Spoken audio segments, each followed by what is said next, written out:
Witajcie, dzisiaj część druga rekuperacji.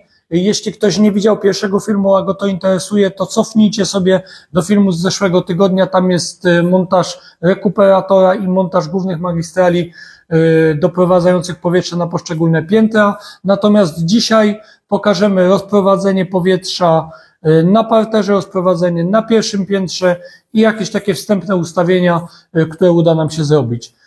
Także miłego oglądania, zaczynamy dzień trzeci. Witajcie, dzisiaj mamy już piony gotowe, także zajmujemy się poziomami i teraz tam na górze widzicie są dwa trójniki, zawsze trzeba sobie tego przypilnować i sobie poopisać. Ja już tu opisałem, że ten z lewej to jest nawiew, ten z prawej to jest wyciąg. Dodatkowo w naszym projekcie mieliśmy to tak zaprojektowane, że na każdy poziom są zamontowane przepustnice, czyli możliwość ewentualnie dodatkowego zmniejszenia lub zwiększenia przepływu. Wydaje mi się, że to jest dość dobre rozwiązanie.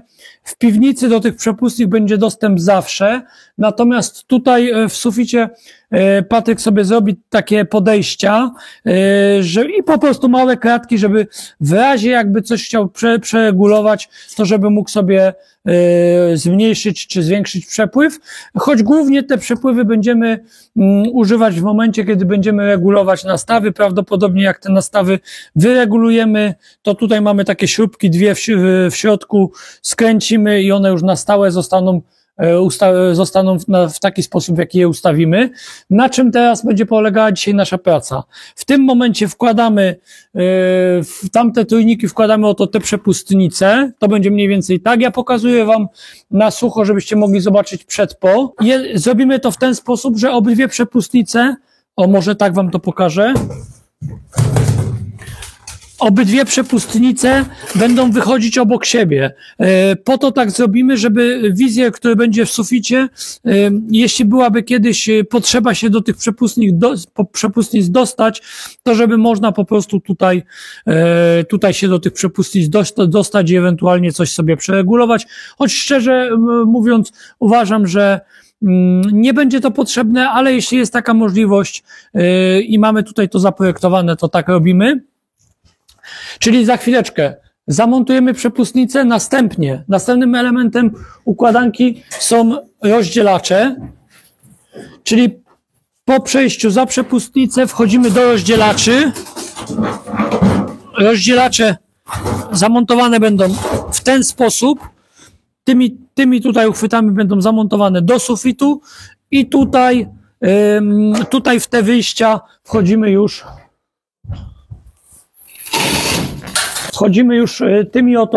tymi oto rurami. Wszystkie tutaj rury, które mamy, będą montowane z uszczelkami, czyli po zamontowaniu takiej rury z uszczelką, po wciśnięciu do środka, te zapadki będą dociśnięte do środka po to, żeby zablokować rurę na miejscu, żeby ona nie mogła się w żaden sposób wysunąć. No oczywiście najpierw musimy zamontować poziomy, a dopiero i rozdzielacze na swoje miejsca, a dopiero potem będziemy montować już poszczególne przewody. Ostatnim elementem tego systemu są skrzynki rozprężne. Już te skrzynki rozprężne, które mamy w sufitach, ja już je poprzykręcałem. Tu jest akurat pojedyncza, ponieważ to jest tylko i wyłącznie do czego, Patryk? Do spiżarni. Do spiżarni. Natomiast tutaj chodźmy dalej. Tutaj do kuchni mamy już podwójną, czyli 2x90 i tutaj dalej do łazienki też mamy podwójną 2x90, czyli mamy w sumie na parterze 5 przewodów ssących i żeby to zrównoważyć, musi być też 5 przewodów tłoczących i będzie to zrobione w ten sposób, że tutaj do pokoju będzie przewód potrójny i do tego pokoju będzie przewód podwójny. Oczywiście my wam to wszystko za chwileczkę pokażemy, ale teraz jeszcze z takich ważnych, chodźmy tutaj do tego miejsca, z takich ważnych rzeczy. Bardzo ważna jest taka sprawa, żeby przewody te plastikowe od rozdzielacza do skrzynki rozprężnej, takiej jaka jest tam, żeby te przewody były podobnej długości. To znaczy jest dopuszczalne, żeby jeden przewód na przykład miał 4 metry, drugi 5 metrów, a trzeci na przykład 4,5, ale nie ma takiej możliwości, to znaczy jest taka możliwość, ale będzie to źle działać, żeby jeden przewód miał 1 metr, a drugi 6. Bo wtedy będzie taka sytuacja, że w tym krótkim przewodzie metrowym ciąg będzie bardzo dobry, natomiast w tym 6-metrowym będzie bardzo słaby, trzeba będzie wkładać różnego rodzaju reduktory, żeby zaślepiać te krótkie przewody. Bez sensu jest to robić, żeby budować instalację, w której trzeba dużo później ograniczać przepływ, bo to po prostu dławi niepotrzebnie rekuperator. Więc będziemy się tak starać robić, żeby jeśli będą wychodzić nam jakieś przewody za krótkie, to żeby je troszeczkę wydłużać. Natomiast jeśli będą, też trzeba się starać nie robić przewodów za długich. Optymalnie jest, kiedy te przewody są do 6 metrów. No czasem jest tak, że się nie da i muszą być przewody 10-metrowe, ale no już na takich mniejszych średnicach. My i tak zdecydowaliśmy się w naszym przypadku robić wszystko na przewodach 90. Natomiast no, jeśli mamy przewód 50 i on ma 10 metrów długości, no to naprawdę to już tego przepływu, jak dojdzie jeszcze kilka zakrętów, to już naprawdę jest niewiele. Więc my robimy na 90, no i będziemy się starać, żeby te wszystkie przewody były zbliżonej długości do siebie. Na razie to tyle, bierzemy się do montażu.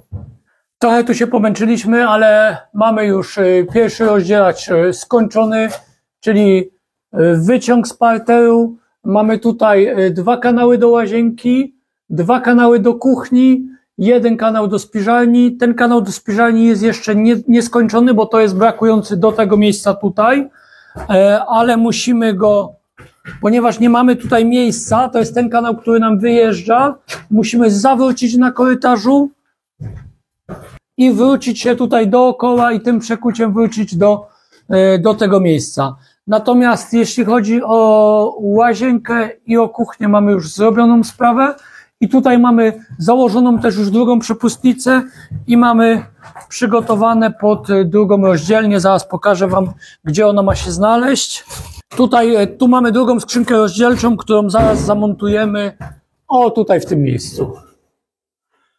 Także będziemy mieć skrzynkę rozdzielczą, no i w momencie, kiedy będziemy mieć gotowe te 5 nawiewów, to parter będzie gotowy. Powiem Wam teraz, jak poskładać taką rurę do tej skrzynki rozprężnej i jak założyć uszczelkę. Bardzo ważne jest, żeby stosować to z tymi uszczelkami.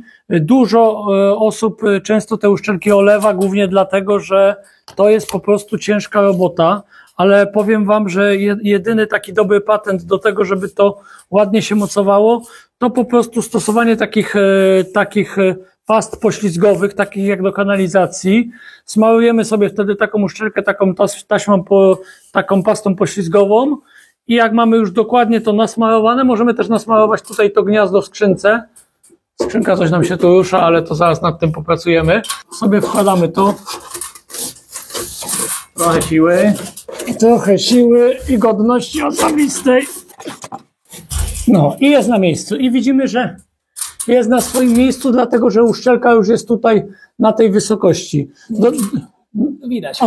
Dodatkowo, żeby to teraz zabezpieczyć, to dociskamy tutaj to zabezpieczenie śrubokrętem do środka i wtedy rura nie ma możliwości się cofnąć. I teraz ten ząbek dodatkowo zabezpiecza przed tym, żeby rura się nie mogła wysunąć.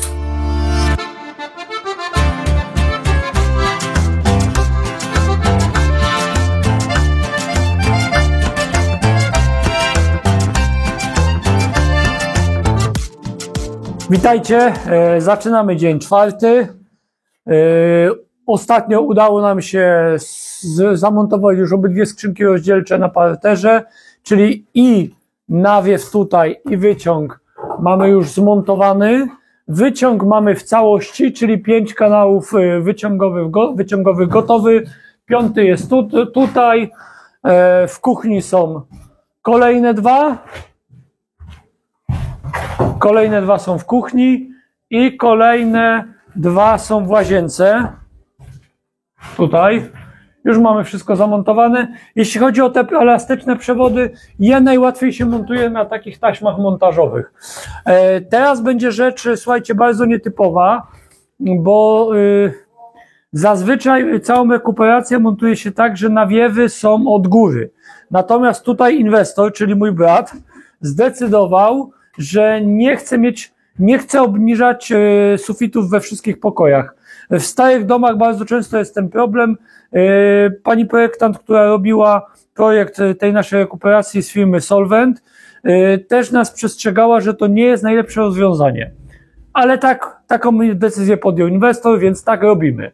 Czyli całość przewodów będzie skomasowana tutaj w tym oto korytarzu, żeby nie obniżać sufitów w pomieszczeniach. Tak jak tutaj widzicie, już mamy rozdzielacz wstępnie wsadzony w to miejsce. Będą wszystkie nawiewy do pokoi bezpośrednio ze ścian. Czyli mamy wszystkie skrzynki rozprężne, nawiewowe, przelotowe. One będą wchodzić tutaj do pokoju, natomiast standardowym rozwiązaniem jest rozwiązanie takie jak tutaj, czyli mamy skrzynki rozprężne kątowe.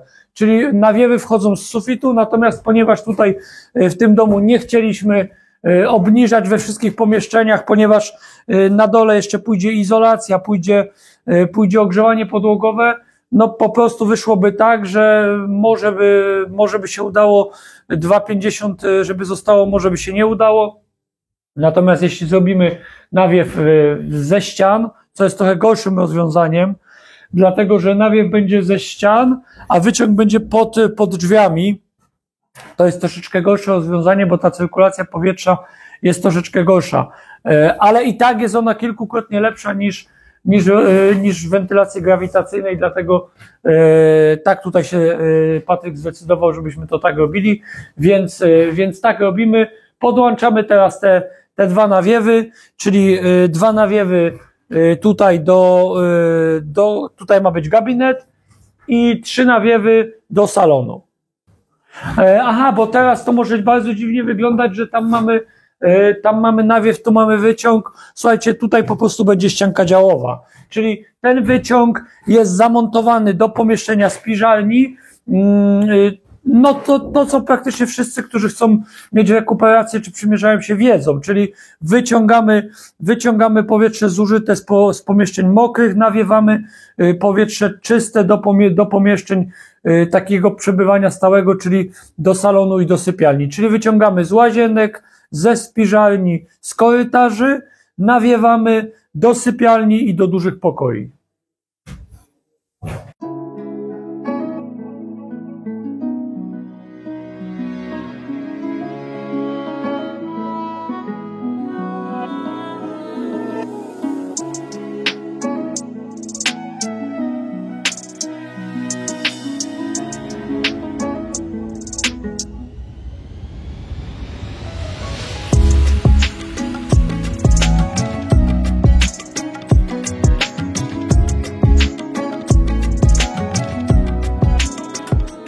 Okej, do cięcia takich rurek najlepszy jest taki nożyk. Kosztuje on parę złotych, a ułatwia bardzo sprawę, bo łatwo sobie przeciąć rękę, ciąć zwykłym takim tapeciakiem. Także wkłada się to po prostu w to miejsce, którym potrzebujemy obciąć, i ten nożyk w środku, może ja pokażę tutaj. Wsuwamy go tutaj w środek i tniemy.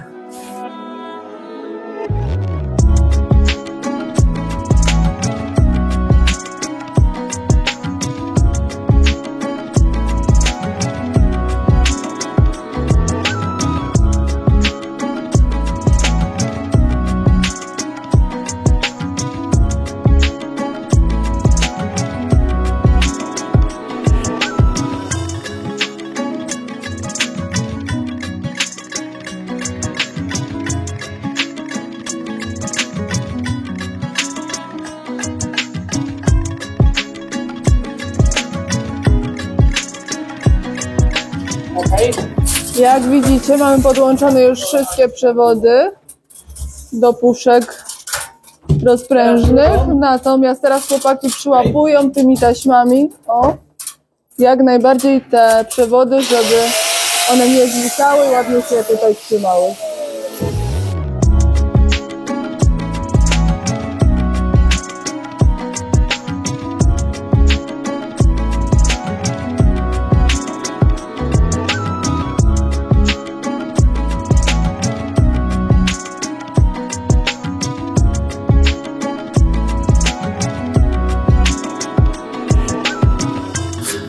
Dobra, skończyliśmy parter, teraz słuchajcie, jedna bardzo ważna rzecz, ponieważ mamy 3 nawiewy 90 do salonu i 2 nawiewy 90 do garderoby, musieliśmy zrównoważyć tutaj kwestię tą, że ten odcinek od rozdzielacza do salonu mieliśmy długi, a ten odcinek od rozdzielacza do gabinetu mieliśmy krótki. Dlatego to musieliśmy pociągnąć kilka metrów dalej i zawinąć i wrócić z powrotem. Oczywiście dodatkowo tym zawijasem też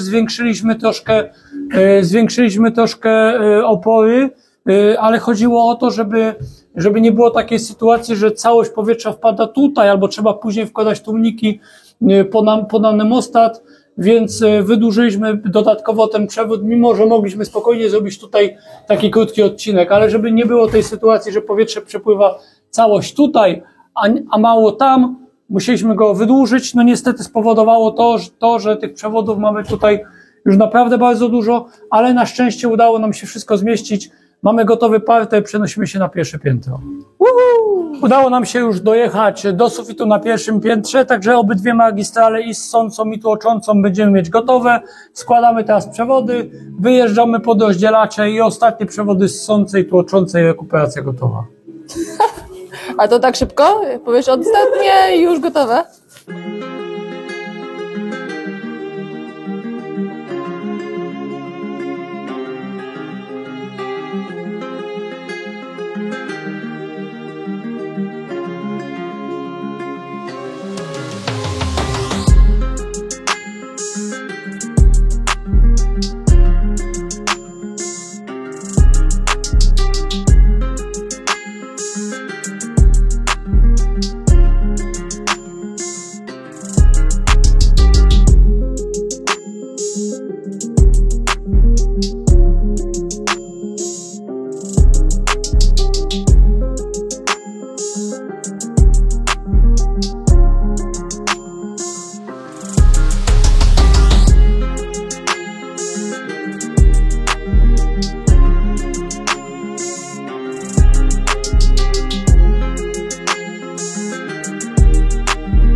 Udało nam się pierwsze piętro już skończyć. Ta robota na suficie jest taka dość niewdzięczna, ale udało nam się, mamy to gotowe i pokażemy Wam całe pierwsze piętro od początku, od pionów aż do wszystkich skrzynek rozprężnych. Czyli tu mamy 2 piony końcowe, nawiew i wyciąg. Piony idą cały czas średnicą FI 200. Celowo tutaj nie redukowaliśmy, żeby ten przepływ do samej góry był jak największy. Tutaj mamy te FI 200 skolanowane, mamy 2 rozdzielacze, 5 razy 90 nawiew i 5 razy 90 wyciąg. To jest klatka schodowa i łazienka, natomiast nawiewy mamy 1 sypialnia, 2 sypialnia, 3 sypialnia. Ten odcinek, który mamy najkrótszy, to mamy 1 razy 90, to też jest najmniejszy pokój, i dwie większe sypialnie, które są troszeczkę dalej też od rozdzielacza głównego, to są 2 razy 90. Tak jak wam mówiłem, to nie jest standardowe rozwiązanie, że się stosuje takie rozdzielacze, takie skrzynki rozprężne przelotowe i wyjście ze ściany, ale dlatego, że Patryk z Karoliną tu się zdecydowali, że nie chcą obniżać sufitów w całym domu, chcą, żeby obniżenie było tylko i wyłącznie na klatce schodowej, dlatego całą instalację upchnęliśmy tutaj, natomiast oczywiście i klatkę schodową tu, gdzie będzie obniżone, mamy już zrobione standardowo, czyli skrzynka rozprężna potrójna i wyciąg. Na dole nie ma wyciągu na klatce schodowej, dlatego tutaj jest troszeczkę większy. Natomiast tutaj też mamy standardowo, ponieważ to będzie sufit obniżony. Zresztą pozwoliło na to też okno, żeby to po prostu wysokościowo się zmieściło. I tu też mamy standardową skrzynkę rozprężną kątową. Natomiast wszystkie tutaj pozostałe to są skrzynki rozprężne przelotowe, no ale tutaj tak się zdecydowali, tak to zrobiliśmy. Jeśli chodzi o cały ten materiał, to tak jak mówiliśmy, zamawialiśmy w firmie Solvent. Możecie wejść sobie na stronę solventsklep.pl i tam możecie sobie to wszystko zamówić. Jeśli chodzi o projekt, to projekt, jeśli zamówicie cały towar w hurtowni, to projekt macie za darmo. To jest bardzo fajne rozwiązanie, bo dla kogoś, kto tych rekuperacji nie robi na co dzień, to polecam sobie taki projekt zamówić, bo naprawdę to jest duża pomoc i dużo czasu się potem przez to oszczędza. Jest już całe zestawienie materiałów, jest rozprowadzenie pionów. Bardzo ten projekt w tym pomaga. Wszystkie namiary na hurtownię stawimy Wam w opisie filmu.